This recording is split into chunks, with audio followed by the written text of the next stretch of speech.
Good morning from Panhandle Outdoors, America's only daily outdoor TV show. Your source for fishing, hunting, and information for folks who enjoy the great outdoors. Now sit back, relax. It's Panhandle Outdoors. Good morning, folks. Welcome to Panhandle Outdoors. I'm Winston Chester. I'm so glad you're here today. We have a great show lineup, a special guest here in studio. But first, our weather brought to us by Haney Technical Center at the corner of Baldwin and Highway 77. It's going to be a nice day. Most of the rain is out of here now, finally. High today, get 87, low 67. Water temperature is hanging in there. It's exactly 83 degrees, so it's looking good. Let's take a look at our river readings brought to us by Sand Hill Seafood and Restaurant up there on Highway 77, just past Bozeman School. The Apalachicola Bluntstown, folks, it went up yesterday, straight up. I mean, that's when when you see that, that's when they open up all the gates up at the dam, and it just pours out. So that's the reading at Bluntstown. It's going to take a little bit of a while to get down the river, but it's right at 11 foot. Now, it's going to drop back down pretty steady, but it went straight up. The Choctawhatchee Carabelle is at a 7.6. It's on the rise. It's going to keep on rising with the rain we've had last couple of days, so it'll be rising there. Tide chart brought to us by Kent Forest Lawn Funeral Home and Cemetery. Good tides. We have a low tide, high tide this morning at 8:43 and a low tide tonight at 7:21. So that's looking good there. So good movement right there. A marine forecast coming out of northeast again at about 10 to 15. Take a break. Be right back with our guest.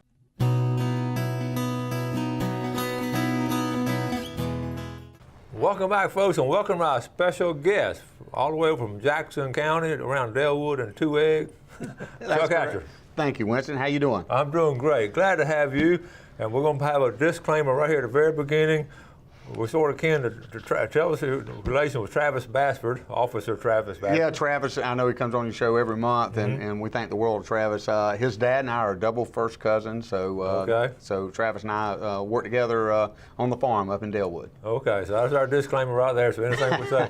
But we're the Florida State Park System. That's correct. I'm the Assistant Director of Field Operations for the Florida Park Service. All right, so and you get to watch the show, so you're familiar with what goes on with the show here. Yes, sir, I am. Been watching it for years. Okay, and I should go ahead and establish that we're talking outdoorsmen also. Tell us what your outdoor stuff you enjoy. Well, I have a quail hunting preserve at our family farm up in Delwood, and I've gone through the evolution of hunting and deer hunting, and now I just enjoy managing the land, and Travis and Casey and Larry and all the cousins. We have a group where all the cousins hunt, and so they're the hunters now, and I'm more of a just kind of land manager.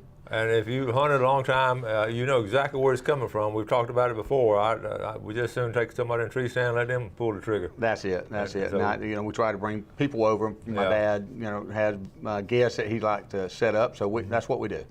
Okay, so and then your wife is from Graceville. So my wife's from Graceville. She's a teacher, been teaching almost 30 years, and one of my daughters is a teacher as well out in Louisiana. So. Oh, awesome. Well, she can watch you on YouTube. She can. I'm going to tell her all about it. That's right.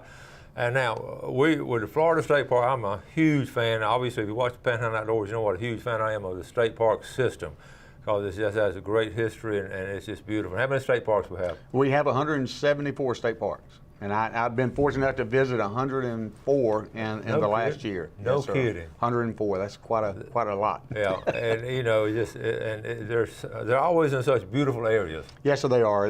We're in charge of protecting the resources, and we have them all the way from Pensacola, Perdita Key, all the way down to Fort Zach at Key West. We have 18 parks in the Keys. The furthest south I've been, I was in college. I went with a couple of guys, and a group of us went down to Elliott Key, way down there off the Keys and all the state park there, and we had the best time. I was thinking, wow, and it's just beautiful down there too. It is, and we have outstanding resources, and we have an outstanding staff that works, very dedicated. We've been talking about fishing for a good while now, day after day after day, and we wanted something a little bit different today. That's why we're talking about our Florida State Park System.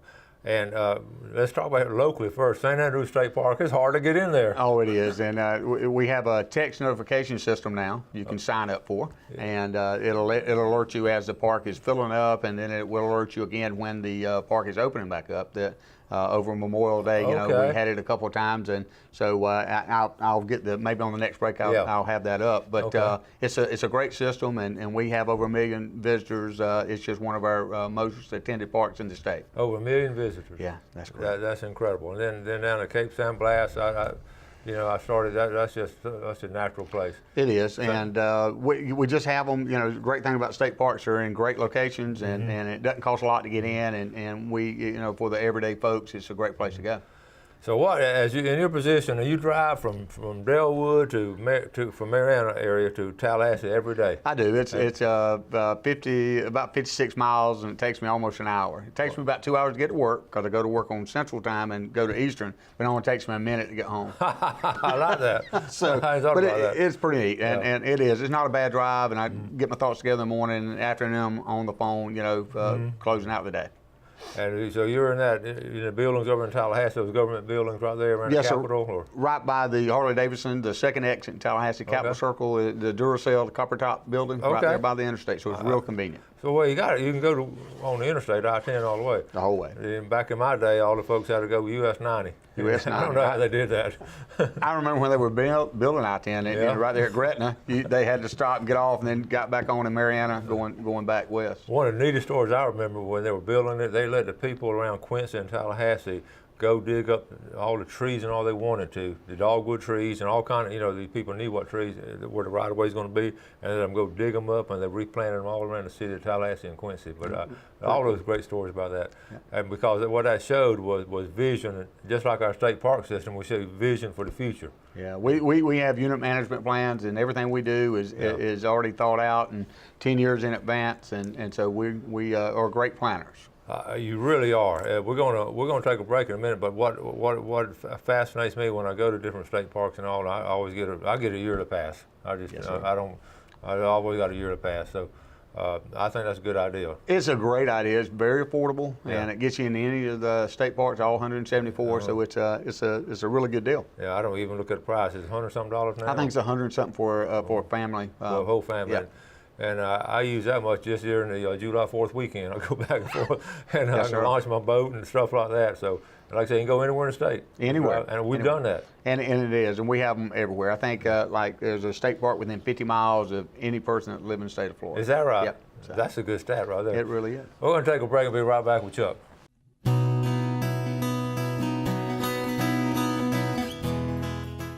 Okay, welcome back. So here we're with Chuck Hatcher from Marianna, Jackson County area, assistant director of Field Operations. Okay, with the Florida State Park System, and we're just awesome state park system. We always had it. So, do you enjoy working with state park system? Oh my goodness, it's you know I've been working a little over a year now for the Park Service, and never had a bad day. Look.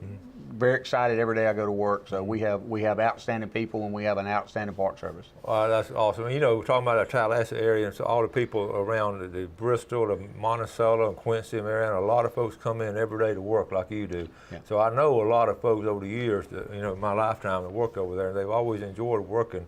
And you told me a good story about the governor. He likes the state park system. He loves it. During Hurricane Hermine, the cleanup, we had a work day, and so the governor was out there working right alongside of us, and he did have opportunities for photo ops. But he was out there in his Columbia shirt working, sweating. Brad Drake, Jimmy Petronis was there as well, former state rep. And anyway, so I had a photo op, and I was the governor, you know, in my shirt. And he goes, I said, I'm assistant director of Florida Park Service. And he said, Florida Park Service? I love Florida parks. And I said, yes, sir, I hear that you go in them quite often. Call your Seminole State Park down there around Naples where he lives. He goes there quite often. He actually one day wanted to, he said, do you have a park where my grandson can hunt a python?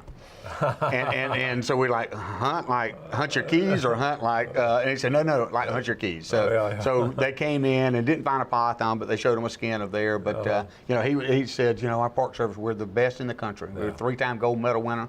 No other Park Service even won it twice. That's cool. And I told him, yes, sir, we were. And the First Lady was over here at Eden State Park recently? Or? Yes, sir. Yesterday we were, on Tuesday, we were at Eden Garden State Park for her summer literacy adventure. She does that every summer in the state parks. We have 2 more planned in the summer. And what has happened though, we're so good that everybody wants to come in here. So how do people make your text and all. Tell us about that. Yeah, we have a text notification system that you can go to the Florida State Parks website and sign up for text notification. And we have about 5 different parks that are in a pilot program this year, and we look to implement that maybe statewide next year. It's working very well. And what that'll do, they just text you when it's open or when people are coming in? Or? Yes, sir. It'll tell you how the park's going up. It'll tell you the weather. It tells you if the flag system changes at St. Andrews. It'll tell you we're getting the capacity. And we have over, last year we had over 31 million visitors in our state park service. 31 million. 31 million. We are, Disney's like 24 million, and we do more than Disney. But we do it in 174 locations. We're spread out. Well, the great thing about it, and we've camped in state parks. Since I was a kid, and what always fascinated me about them was they're always kept clean, and the people camping, they're always good people camping close to you. And we always met some of the coolest people. And we have a level of standard that we want to keep from every park. So if you go from Camp Helen to St. Andrews to St. Joe, all of them should be kept at the same level. And we hope that we make that service, and we hope we do. And they're different sizes. Now, what would be some of the biggest state parks would have? I know St. Andrews brings in a lot of people. What are some other across the state? What are some real Paynes big Prairie Preserve down in Gainesville area. I think that park's around 28,000 acres. We have the Cross Florida Greenway, which goes from the east coast of Florida to the west coast, the old barge canal that was going to be put down in the 70s. It's 175 miles long, about a mile wide. I don't know, 48,000 acres, I believe, in that. So it's just it's amazing. We have Homosassa State Springs. That's an assisted living facility for wildlife. we kind of have we have the oldest hippopotamus in the state of in North America. No kidding. Louis, he's actually Governor Childs made him a resident of the state because we couldn't have an exotic animal in our park. So he made him a resident. Made him a citizen. How old is he? He's 57. Holy. 57. Wow, that's cool. It is cool, and it's a great place to visit. That was the first park I got to go as assistant director, and Donald Forgione, our former director, he goes, I said, Donald, are all the parks like this? He said, no, Chuck, they're not all like this. Jurassic Park. So listen, one thing, not just camping, I mean, you ride your bike in them, you can walk, and all kind of hiking. I think we have over 2,600 miles of multi-use trails. We manage 100 miles of beaches, and there's only 1,000 miles of beaches in the state. So 2 of our beaches, actually we're on Dr. Beach's top 10. Grayton Beach State Park over in Grayton was number 3, and then Caladesi Island down the southwest Florida coast was named number 7. Okay. Pretty cool, and we always usually have a state park on there. St. Andrews been on there, St. Joe's been on there. Yes. So it's pretty cool that we're recognized. Well, the thing about it, it's natural. I mean, you go when I go every time I go to the state park every year at Cape San Blas, or St. Joseph T.H. Stone Park officially. That is it. I tell the kids about looking at the sand dunes and even St. Andrews State Park because these are natural sand dunes. They haven't been taken down and bulldozed down and all for development. This is how nature looks. That's how it used to look, and we're the real Florida. That's our line item, at the bottom of our tag. And we're there to protect the resources, but at the same time, we want to provide recreation opportunities for the people. And you're talking about nature now. You get out there, you just walk around, and you are with nature. I mean, you really are. You're right there in it. And when I started doing the show, people wanted some pictures of deer. The first place I went to St. Andrews State Park, took some pictures because I knew where they were right out there. There's some trophy deer in St. Andrews. And they're talking about wildlife photography. You see some of the best pictures come out of state parks. It is, and we have park visitors from all walks of life, and we have park rangers from all walks of life. We have some that are former Fortune 500 companies. And they just want to be a park ranger. Kids, I asked them yesterday, it's always law enforcement because of the way we dress, and I said, no, I'm a park ranger. Oh, we want to be a park ranger. So it's the greatest job ever. One of the things that have always impressed me again, the security of it too. They've always been secure. You ain't got to worry about some riffraff coming in. Like if you're camping down at the river camp, or down at the river and all, you never know who's going to come in on Friday night, hooping and hollering and all that. But we don't have that at state parks. We don't. And it used to be the park manager was a law enforcement officer, but we merged with Florida Wildlife Commission, FWC, back in I think 2013, 14, and so they provide our law enforcement now. So Travis can work some with you on occasion, couldn't he? He does. I think he's on the west side of the county. I think Nicole, I think she's at, his wife is at St. Andrews quite often. So. Yeah, she is. She's out there a lot. She has some cases out there. now, St. George Island State Park. Yes, sir. That's another pretty place. It's a beautiful place, and it was probably it was on my first weekend that I had my job. I had never been to St. George Island State Park, so went there, and I'm just amazed at what we have. I'm like a little boy, very giddy when I go to a state park. It's just, we have so many, and they're so wonderful. Yeah. Let me ask you this: on the driving down there, are you allowed to drive in a certain area down there? Or do you know? Are you one time At St. George? Yeah, on the end, on that tip end, or do you remember? I don't think we allow driving on the beach. Okay. You know, I didn't know. One time, a long time ago, they would do a little section for surf fishing. So right now, you just drive up the parking lot and walk down there. That's correct. Okay, and there's some excellent fishing opportunities down there. They are, and at St. Joe as well. Yeah. I've been wanting to try to get the Pompano run there, but I hadn't been able to make it. Well, we got to get there in April. We do. Well, quick question here. Go to west side over here. Camp Helen.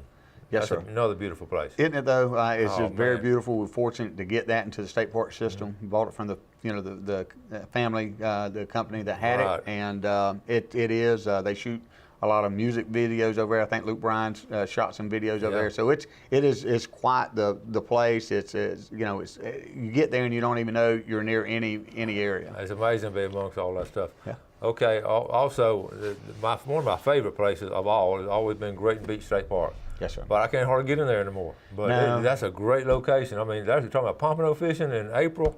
Man, That's it. I'm gonna go there. I'm gonna go and make reservations for next year in April. Well, it is. It's a tough place to get in. All of our parks are so popular. We get a common complaint is that can't get a reservation because of it's so popular. All right, we'll have to close down some of the places on 38 and buy state property.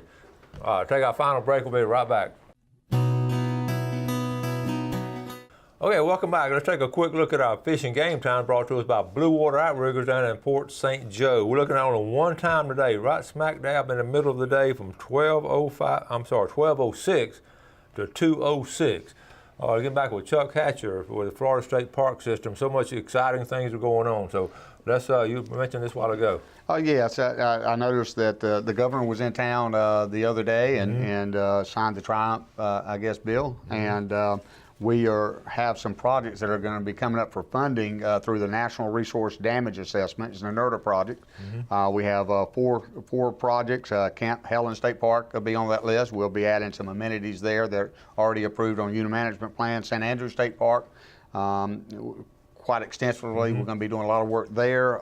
Topsail Preserve State Park.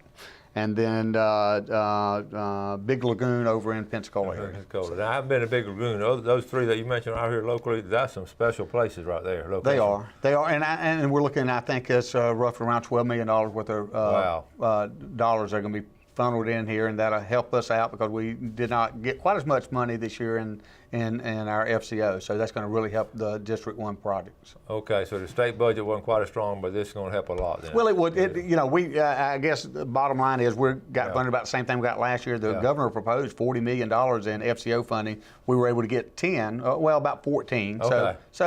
And they had some special line item stuff. So all in all, we got about 20 million, and so that's about what we got last year. Well, that's going to help a lot then. Always going to help a lot. It's just we have about $300 million worth of needs. So that's cool.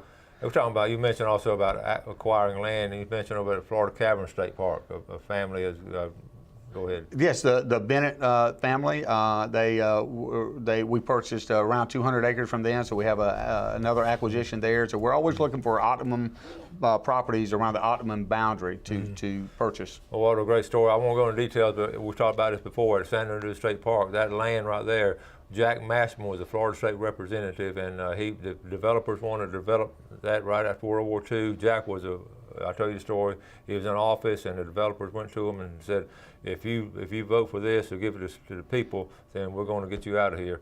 And Jack voted to give San Andreas State Park to the people of Florida, and those developers got him out of there. He only served one time, but Jack Mashburn was an elected official with integrity and not a politician. Okay? There's a big difference. There's a lot of difference right there. So I always my hats off to Jack Mashburn for Florida State Parks because and you've seen that. Here's this family over here in Mariana. They're selling their land to the people of Florida. That's it, and we're there to protect the resources for the state of Florida and for the public in general. Yeah, great stories there. I know. Again, Great Beach State Park is just.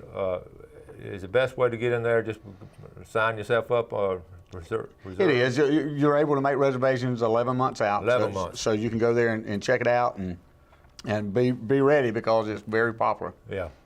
Okay, we've got a couple minutes left now in closing. Well, what else can you tell us about the Florida State Park system? Well, I can tell you that we have over 1,500 dedicated staff, and we have three type employees. We have people who pay once a month, which are FTEs. We have people who pay twice a month, which are OPS, and then we have people we don't pay at all, our volunteers. Yes. And we have over 30,000 volunteers, at 1.2 million hours of volunteer service in the state of Florida. That's awesome. I'm glad you brought that up. The camp host and all. Yes, I know the Crumnack, Debbie and her husband down at St. Joe State Park, they travel around and they're down there a lot. These people really help, don't they? They do, and it enables our staff to go out and do the park ranger stuff. I mean, you know, the protecting the resources. And if someone wanted to be a volunteer and do that, and they'll stay there like a month or two, is that basically what they do? They can stay there, I believe, 16 weeks. 16 weeks. And we try to move them down the road after that point. So they want a homestead, don't they? They do, and they start setting little flamingos up, you know, up in the when the flamingos, little propellers go off. Yeah, so we get time to leave. Try to move them to another place. That's funny. But they are great people. We couldn't do it without it. I know. They're awesome, and it gives the people, and they get to know that a lot of campers come back to them and know them and all. So. And a lot of our volunteers go from one park to another park. Yes. They have it planned out. Yes. And a lot of our visitors from Canada and North America, northern states do that as well. They plan it out. It's a win-win because they get to stay at places and nice places too. They usually get to corn a lot. They do. The park hosts have one of the best sites. Yeah, they do, which they deserve it because they got to get up sometime in the middle of the night too if something goes wrong. They do, and we depend on them quite a bit. And we could not do it. We have almost at the Spring State Park. We have over 300 active volunteers there, so it's just amazing. That's cool. So if somebody want to be a volunteer, just get in touch with your. Yeah, they go to the Florida Park Service, and we have an application process and a visa system. They can sign up and become a volunteer. Awesome, great stuff. Well, we appreciate you coming on. Winston, thank you for the opportunity. All right, I appreciate the job that you and all your staff does. I know it's just a great system here in Florida. We're proud of it. Well, thank you so much. And I can speak firsthand. Good. Folks, thank you all for watching our show this morning. We're going to get back to fishing tomorrow. Don't forget to register for tomorrow will be the last day to register for the giveaway trip. And always do something good for your fellow man, and have a great day, and God bless. Thanks for watching America's only daily outdoor TV show, Panhandle Outdoors with Winston Chester, featuring hunting, fishing, and other activities and information to help you enjoy the great outdoors. Join us next time for Panhandle Outdoors.